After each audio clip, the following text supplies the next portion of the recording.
Olá, eu sou Gustavo Corrêa, estudante de matemática pela Faculdade Estácio. Hoje eu vim aqui para apresentar o meu trabalho de História da Educação.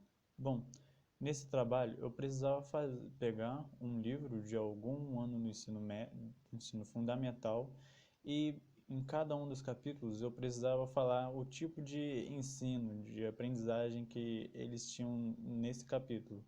Bom, eu peguei do meu irmão do sexto ano e é sobre ele que eu vou falar com vocês hoje. Então, no início, nós temos, logicamente, o primeiro capítulo. O primeiro capítulo ele fala sobre a construção da história, então o que é história, por que a história é importante, por que devemos estudá-la, entre essas coisas. Então não tem muito do que eu falar sobre ele com vocês. Mas já no segundo capítulo nós temos a parte do Neolítico versus Paleolítico. Então, muito bem. No Neolítico, nós temos um ensino que é por tentativa e erro.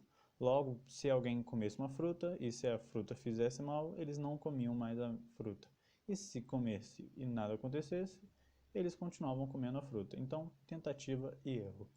No Neolítico, nós já temos uma coisa diferente, pois eles saíram do estilo nômade que tinham no Paleolítico e eles começam a ser sedentários. Então eles começam a constituir um local ali para eles viverem, um grupo, uma aldeia perto dos rios. Assim começou muitas e muitas cidades até. Lá eles tinham um tipo de ensino que era passado via oral, logo do mais velho ia passando para o mais novo, aí o mais novo ia ficar velho, ia passar as experiências, o mais novo, e assim ia acontecendo, e assim ia passando sempre as tradições. Bom, esse é o segundo capítulo. O terceiro capítulo nós temos o arco do Oriente Médio, e ele foca em 4 lugares, que é os 4 povos, os mesopotâmios, o povo persa, o povo hebreu e o povo fenício. O povo mesopotâmio. Na Mesopotâmia nós tivemos a escrita cuneiforme, que foi ali uma das primeiras escritas, a ideia de uma escrita, muito tempo atrás. O povo mesopotâmio, ele, como é comum em muitas partes da antiguidade, a, a ideia de aprender era passada por sacerdotes, aqueles que tinham mais conhecimento, que detinham o maior saber. E então a escrita, a parte de saber ler, escrever, era tudo com eles. E caminhando com eles, você tinha os artesãos, você tinha os escribas, você tinha os artistas que também sabiam escrever, sabiam ler, porque precisavam usar. O escriba usava muito essa parte de escrever e ler, porque ele que escrevia tudo que acontecia, tudo que era falado por ali. O povo persa, ele já tinha uma cultura mais militarizada, então eles tinham um ensino que era para formar guerreiros. Então, como em muitos lugares da Grécia, lá pelos 6, 7 anos, eles eram tirados da família, eles iam para uma escola ginásio e eles eram formados até virar guerreiros fortes e que conseguissem enfrentar qualquer batalha no campo. Bom, depois nós temos os hebreus, que era uma educação bem rígida, bem dura. A educação deles era focada em ensino com dureza e repreender com mais dureza ainda, com mais violência ainda. E eles, no caso, estudavam em locais ali que rodavam em torno das leis da sinagoga e também que vinha muito ligada com a ideia de uma escola filosófica também, sabe? Então era muito a ideia de saber pensar, mas ainda vinculado o que eram as igrejas, assim por dizer. No caso lá, eles transcreviam trechos da Torá e tinham muitas aulas de aritmética também. Depois nós temos os fenícios. Os fenícios, eles eram um povo mais mercantil, então eles trabalhavam muito com mercado, muito com navegações para poder entregar as coisas, trocar as coisas. Então, até o ensino tinha muito disso. Então, por exemplo, você tinha matemática, as ideias que eram passadas na matemática era mais de, por exemplo, navegação, de como construir um barco, o preço das coisas, como fazer trocas, e essa era mais ou menos a ideia que eles tinham em aritmética e matemática. Bom, na Fenícia, eles tiveram o primeiro alfabeto com 22 letras, sem nenhuma vogal. Depois esse alfabeto acabou vindo até coisas do grego e até mesmo do alfabeto europeu, que é o comum hoje em dia. E uma coisa interessante é que na Fenícia, na verdade em Bíblios, que era um dos pontos centros da Fenícia, em Bíblios lá eles acabaram criando esse alfabeto com 22 letras e acabou que por eles criarem o alfabeto e serem uma das maiores indústrias de papiro na época, acabou que Bíblios acabou virando o nome do livro, porque livro em grego é Bíblios, e Bíblios é o nome da cidade que veio a criar as letras, as primeiras letras, 10 de letras. Bom, o processo de formação deles, a ideia coletiva, era dada por três figuras centrais, que era o bardo, o profeta e o sábio, que eles passavam, é como se fosse, como eu falei, no Neolítico. Então, por via oral, eles iam passando muito da ideia de o que é certo, todas as memórias históricas, falando sobre as coisas, e assim eles iam passando. Então tinha muito também dessa coisa via oral do saber, passar por via oral tudo que se conhece. Bom, depois nós temos o quarto arco, que é o arco do Egito. No arco do Egito, as escolas elas funcionavam como se fossem templos. Então era muito ligado a essa ideia de saber escrever, saber ler com algo superior. Então nem todos conseguiam acesso a ler, escrever, nem todos escreviam, nem todos liam. Bom, no caso essas casas que passavam esses ensinamentos não tinham mais que 20 alunos, pouco mais de 20 alunos passavam por lá. E lá era aprendido coisas como zoologia, geografia, aritmética, mineralogia, geometria com agrimensura, associada com agrimensura, e entre outras coisas também. Bom, nós temos agora o quinto arco, que é o arco do povo americano. No caso, nós estamos falando do povo americano lá pelo século 9, 10. Então nós ainda não chegamos na parte que o europeu vem para as Américas. Nessa parte nós tínhamos aqui as civilizações andianas, as mesoamericanas, e nós tínhamos povos muito, muito interessantes, como os astecas, os incas, com os maias também. Todos eles tiveram muita importância até para a nossa formação, para a formação dos povos que hoje lá habitam, que é ali o sul do México, toda a América Central. E no meio de questão de transmissão, no caso também era por via oral. Então os mais velhos que tinham ali no grupo deles transmitiam para os mais jovens todo o conhecimento, como se fazia as coisas, todas as memórias históricas que eles tinham, eles iam passando para os mais novos, e assim o conhecimento ia se dissolvendo por todas as partes do grupo deles, ia se misturando com todo mundo. Bom, temos agora o sexto arco, que é o Ocidente Clássico, que é a Grécia, mas no livro ele não foca muito na parte da Grécia, Grécia em si. Ele fala sobre duas partes, que é Esparta e Atenas. Bom, em Esparta nós conhecemos muito bem Esparta, porque Esparta ela é conhecida por formar guerreiros.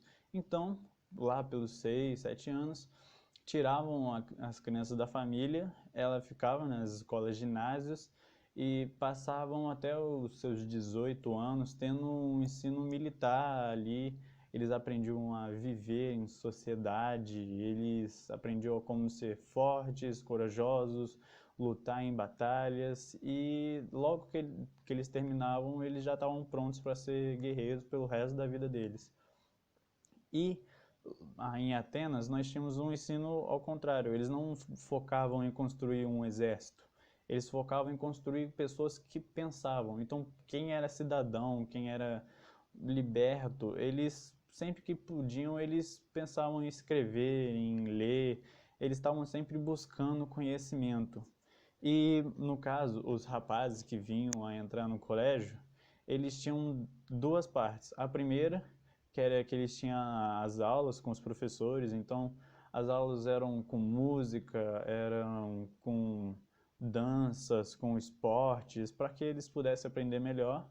E eles tinham aula com três figuras também, que nem eu falei na Fenícia. Eles tinham com três figuras, né? As três figuras deles eram o Kitaristes, que era o professor de músicas, e o Gramatis era o professor mestre, como se fosse um professor, o tutor principal da turma.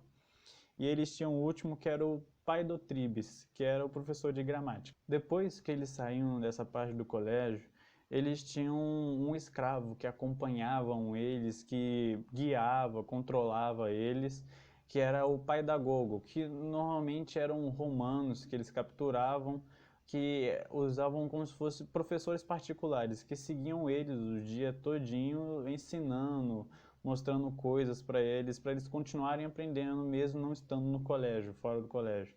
E como eram escravos, né, no caso eles viviam como escravos, então eles viviam sempre à margem do que tudo acontecia. Eles eram bem marginalizados na época.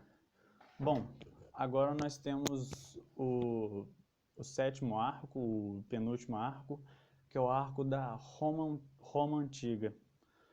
Bom, na Roma Antiga, eles davam ênfase na formação moral e física das pessoas. Então, eles formavam guerreiros, mas não só guerreiros, eles formavam guerreiros pensantes, vamos colocar assim.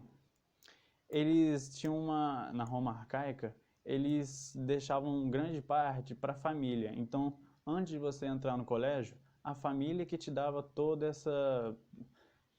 a família que dava todo apoio educacional, então elas passavam esse aprendizado todo.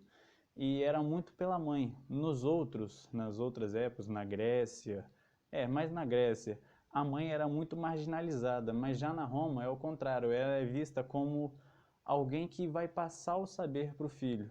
Então, mas no caso que a mulher ainda não vai para a escola, mas ela é vista de forma diferente, mesmo ainda não podendo ir para a escola. Bom, no caso, a família estava sempre destinada a formar esses novos romanos, a dar esse estilo de romanidade que eles tinham, que eles pensavam que o romano era superior aos outros por ter a consciência dos direitos, dos deveres, como um conceito fundamental da aprendizagem deles que tinham no dia a dia. Bom, e as escolas na época dos romanos, na parte deles, eram divididas em três partes. A primeira parte era as escolas elementares, que seria do nosso fundamental, do primeiro ao sexto ano. E depois eles tinham a parte secundária, que vamos colocar que é do nono até o segundo ano, mais ou menos, que é a parte que eles usavam mais filosofia, astronomia, geometria, então tinha mais a ver com pensar. Na elementar era mais aprender a ler, a escrever, a calcular, a ter ideia de mundo. No secundário, ou da gramática, era mais para eles conhecerem, começarem a pensar, na verdade. Era a ideia de pensar, olhar para o mundo em volta. E nós tínhamos um terceiro, que era como se fosse uma faculdade, vamos colocar assim, que era a escola de retórica. Então, nessa parte, era pensar mesmo. Então, era focado em filosofia, era focado muito em geometria também, sabe? Mas era mais algo pessoal, pensar sobre si mesmo e sobre o mundo, a sociedade onde você vive. Bom, no caso isso era para as pessoas que tinham mais dinheiro e na época existia também algumas escolas como não tão organizadas quanto essas, mas também tinham escolas para as pessoas mais pobres, os trabalhadores ali, sabe, a classe baixa deles. Bom, como último arco, nós temos a Idade Média, a Idade das Trevas, que no caso é a Idade das Trevas não porque não tinha luz elétrica, mas sim porque em todas as idades antes, toda essa ideia antes das Idades das Trevas, nós temos uma variação, nós temos aprendeu, está aprendendo, sempre temos um gráfico sempre subindo. Chega na parte da Idade Média, nós temos algo contínuo, é uma linha reta que não teve muita coisa, não teve muitas modificações. Foi uma época em que se quase não aprende nada. Aí, mais para o final da Idade Média, quando ela está terminando, nós temos uma volta nesse gráfico. Então, na Idade Média, nós temos a igreja assumindo o controle dessa ideia de aprendizado. Então, era sempre a igreja estava sempre doutrinando o que ia ser aprendido e ela que era as escolas, ela que mandava nas escolas, nos colégios e assim vai. Então, a educação era uma educação cristã. Ela sempre estava criticando também a ideia de colégio grega, que era um colégio mais liberal, e a romana, que aprendia na prática as coisas. Bom, aí tiveram vários e vários colégios, tiveram os colégios paroquiais, que era ali onde um sacerdote que tinha alguma paróquia, ele passava as aulas. Nós tínhamos as monásticas, que era para formar os novos monges, quem viria a ser monge, então sempre iria para as monásticas. E depois nós temos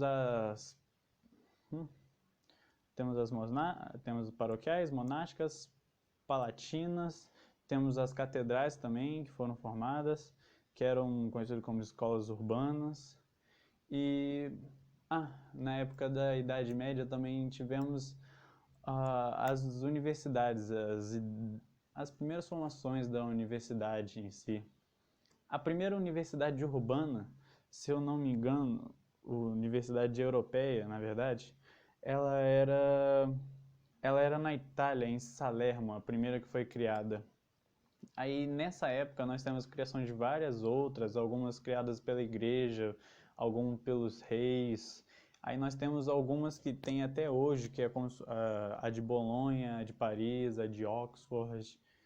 E antes, no caso, eram conhecidas como Studium Generalis, que no caso você estudava ali, era como se fosse um curso superior, aí você tinha medicina, direito e doutorado. Mas só que depois eles quiseram um estudo mais universal das coisas, um estudo mais completo, então incluía outras matérias também. E no caso, então, saiu de Studium Generalis e virou Universitas, de Universidade e Estudo Universal. Bom, no caso, esse é o meu trabalho, acabou ficando um pouco longo, mas é isso. Bom, espero que tenham gostado. Eu sou o Gustavo Corrêa, estudante de matemática pela Estácio, e muito obrigado.